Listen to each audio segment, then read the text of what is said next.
안녕하세요. 맥킨의 지혜투자클럽입니다. HLB. 자, FDA 정조준 제약바이오 투심이 증가하고 있는 가운데, 중국 쪽에서는 하위안증권에서 이제 항서제약 매수 의견 리포트가 나왔습니다. 자, 오늘 이제 종가상으로는 이제 85,700원에 마감했는데요. 이 부분 한번 살펴봐 드리도록 하겠습니다. 지난주 이제 수요일, 유한양인과 오스코텍의 레글라자 관련해서 FDA 허가 이후에 지속적으로 제2의 레글라자 도전 관련되는 기사가 계속 이제 연일 나오고 있습니다. 그래서 오늘도 오전 오후에 계속 이제 그 관련되는 기사가 나오는데 가장 그 후보에 근접해 있고 가능성이 높은 게 결국 HLB의 리보세라님이죠. 자, 그래서 그 9월달 다음 달하고 이제 10월달 이 FDA에 재승인 서류를 제출한다. 리서브미션 관련되는 부분이 가장 중요한 모멘텀이다. 이런 말씀을 좀 드리고 있죠.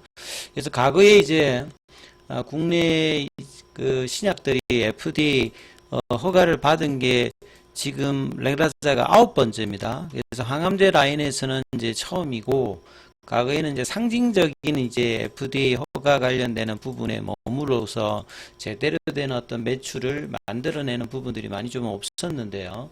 자, 코로나 기간에 이제 SK 바이오팜의 이제 약물제 허가 이후에 분기별 매출액 자체가 뭐 1,000억이 넘어가면서 상당히 이제 매출 관련되는 부분 기대가 이제 높아지고 있는 가운데 항암제 라인에서도 이제 블록버스터 기대감이 높아지고 있습니다. 그래서 리보세라니까 이 캄네리주막 관련되는 부분들도 이 상반기에 이제 본래 CR 레터를 안 받았으면 사상 처음으로 FDA 허가를 받는 국산 항암제 타이틀을 노렸습니다만 이 5월달에 이제 CR 레터를 받으면서 현재 리서브미션 준비를 하기 위해서 박차를 가하고 있죠. 그래서 항서제약도 이제 국경절 전에 마무리를 하겠다. 그리고 HLB 입장에서도 이 파이널 OS 값 업데이트로 지금 8월에서 9월 정도로 이연되어서 이 리서브미션 일정들을 좀 준비하는 어떤 가능성이 좀 높습니다. 그래서 한 달 정도 남은 이 FDA 리서브미션 관련되는 부분, 그 다음에 이제 이 부분들을 제출하게 되면 이 acceptance letter를 통해서 클래스 1과 클래스 2로 이제 구분이 됩니다. 클래스 1으로 이제 분류나 클래스 2 분류는 이 접수를 하고 난 다음에 기간으로 보면 한 1개월 정도 이내에 acceptance letter를 통해서 클래스 1이냐 클래스 2냐가 결정이 되고 이 부분에 따라서 포드파 골 데이터도 최종적으로 나오게 된다. 이렇게 봐야 되겠죠.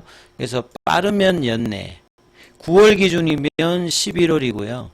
그 다음에 이제 클래스 2일 때는 이제 내년 3월 달 이내에 FDA 재심사 결과 최종적인 부분을 알 수 있다. 이렇게 이해를 하시면 될 것 같고요. 자, 그래서 이제 하반기는 제약바이오 투심이 9월 연준의 금리나 이제 지난주에 와이오밍주 잭슨홀에서 열린 경제정책 심포지엄에서 이 제롬 파월 연준 의장이 기조연설에서 굉장히 선명하게 이야기했습니다. 통화정책을 조정할 시기가 드디어 왔다. 결국 금리나 관련되는 부분을 이야기를 하는 거기 때문에요.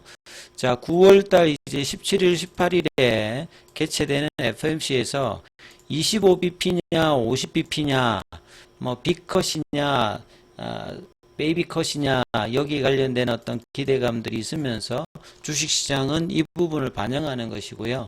그리고 이제 제약바이오가 가장 이제 금리나 관련되는 부분에서 영향이 큰 섹터이기 때문에 하반기 제약바이오에 대한 어떤 기대감들이 가장 높아집니다.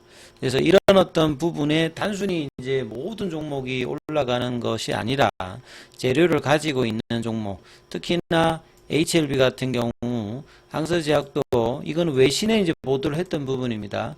내달 중순이라고 하는 게 10월 1일 중국이 이제 국경절을 앞두고 그 전에 준비를 마치겠다.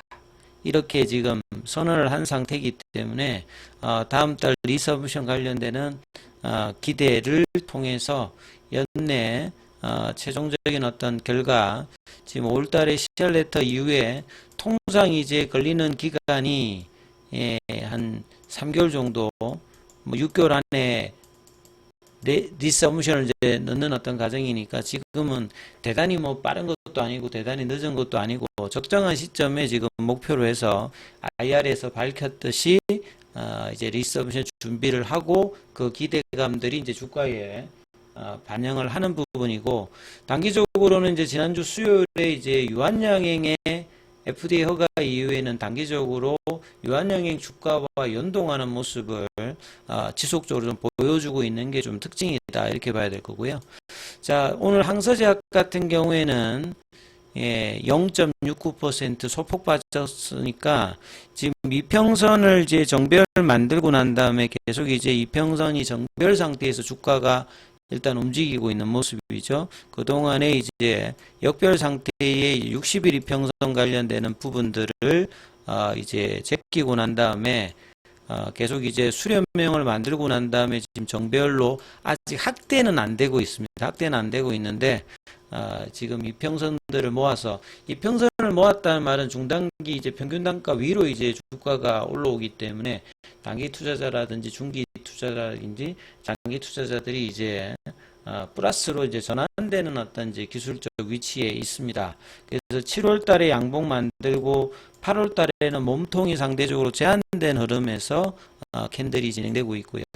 그 다음에 이제 또 중국계에서 내용을 보면 하위안 정권에서 이제 항서제약에 이제 매수 등급을 부여하는, 지난주에도 이제 한 30% 정도 현재가와 차이가 나는 이제 매수 리포터가 나왔는데 2분기 실적을 통해서 이제 목표 이제 매수 등급을 부여하는 그런 이제 리포트들이 계속 나오고 있습니다. 2분기 이제 매출 자체가 작년도 대비해서 33%, 순이익 같은 경우에는 92%가 올라오면서 실적들이 좋았고요. R&D 비용 같은 경우는 계속 이제 꾸준한 어떤 이제 투자를 하고 있는 어떤 부분이라고 봐야 되겠습니다. 그래서 이 제네릭 관련되는 부분에서 이 혁신 관련되는 신약으로 그 다음에 이제 글로벌 어떤 진출을 목표로 하고 있는 어떤 부분들이죠. 그 다음에 이제 보시게 되면 결국 수환과 요게 이제 뭐 캄넬리주맘이라 보시면 되는데요. 이 간세포함종 1차 치료 정증을 갖고 있고 이제 VLA 단계에서 이제 재신청을 준비하면서 최근에 이제 CMC 관련되는 부분에서 회사가 전향적인 어떤 방향성으로 이 부분이 문제가 없게끔 준비를 하고 이제 리서브미션 준비를 하고 있기 때문에 이 부분들이 이제 주가에도 이제 반영이 된다라고 이제 봐야 되겠죠. 자, 그리고 이제 오늘 공매도 쪽에서는 11,600주 정도가 일단 거래가 되는 모습이었고요. 이제 지난주 목요일 기준을 보면 8월 20일 기준을 보면 공매도 순보유 잔고가 지난주 이제 수요일 이후에 이제 급락을 하면서 다시 이제 공매도 순보유 잔고가 이 매도세가 증가되면서 330만 주대로 지금 또 증가되어 있는 상태이기 때문에 이 부분들이 강력한 이제 양봉과 거래를 실어서 해소되기 전까지는 이제 이 부분들이 변화가 아직은 안 되고 있는 상황이다 봐야 되겠죠. 그리고 이제 대차 거래는 오늘 체결보다 상한이 2배 이상 많았던 모습입니다. 그리고 차트를 보시게 되면 금요일 날에 거래량이 120만 주대였는데 오늘은 70만 주대로 거래량이 그렇게 크진 않았어요. 그리고 프로그램 쪽에서는 16,000주 소폭 매도세가 나왔고, 현물 쪽에서 보시게 되면 뭐 신한이라든지 공매도 창구에서도 큰 흐름은 없었습니다. 삼성도 소폭 매수고요. 그래서 기존에 매도나 매수에 있던 창구별로는 드러나지 않는 거래량이 줄은 상태였기 때문에, 그리고 분봉상에도 아침에 이제 85,000원대를 유지하면서 장중에 이제 뭐 85,000원대하고 이제 9만원대가 이제 이번 주에 박스권 상단을 좀 높이는 흐름들이 나와야 되고, 이 9만원대는 지금 일봉이나 볼린저 밴드 상단을 보시게 되면 여기가 이제 9만 원대잖아요. 그리고 지난주 나왔던 원봉의 시가 이 부분들을 이제 거래가 나오면서 넘어가면 좀 쉬운 흐름이 나오는데 거래가 안 나왔을 때는 이 박스권 이제 고점에 관련되는 부분들도 계속 이제 장중에 체크를 해야 되는 상황이고 그리고 이제 85,000원대를 이제 좀 깨지 않으면 여기를 좀 지지하는 흐름을 보이면서 일단은 종가가 85,700원 한 100원 정도 빠졌고요. 시간 내에서는 200원 정도 추가로 빠졌는데 거래는 그렇게 크게 없었어요. 그래서 거래량이 그렇게 나오지 않으면서 플랫형 형태의 일단 모습을 보였고 시가총액은 11조 2천억대 정도를 유지하면서 장중에 이제 패시브 쪽을 이제 볼 수 있는 자금을 보면 지난주하고는 다르게 이제 오늘은 연기금도 큰 흐름에 매수는 나왔습니다만 큰 폭의 흐름들 없고요. 외국인이나 뭐 기관들도 이제 수급상으로는 굉장히 조금 이제 제한되는 모습의 흐름을 보면서 계열 종목들도 거의 뭐 보합권 소폭 빠지는 흐름을 보이면서 일단 이제 일봉상으로는 파라볼릭이 일단 이제 추세로 하락 추세 바뀌었습니다만 이제 피보나치 눌림목 가격 82,000원, 20일 이평선, 그 다음에 금요일 나왔던 양봉의 뭐 시가나 종가 부근에 일단 형성이 되었기 때문에 추가적인 양은망 패턴이 이제 이번 주에 나와서 지난주 수요일 이제 연봉의 시가, 그 다음에 볼린저 밴드 상단, 이 9만 원대 이제 돌파 흐름의 어떤 기대감을 가지고 있기 때문에 이러한 흐름이 나오는지 여부를 살피시면서 흐름 보셔야 되겠습니다.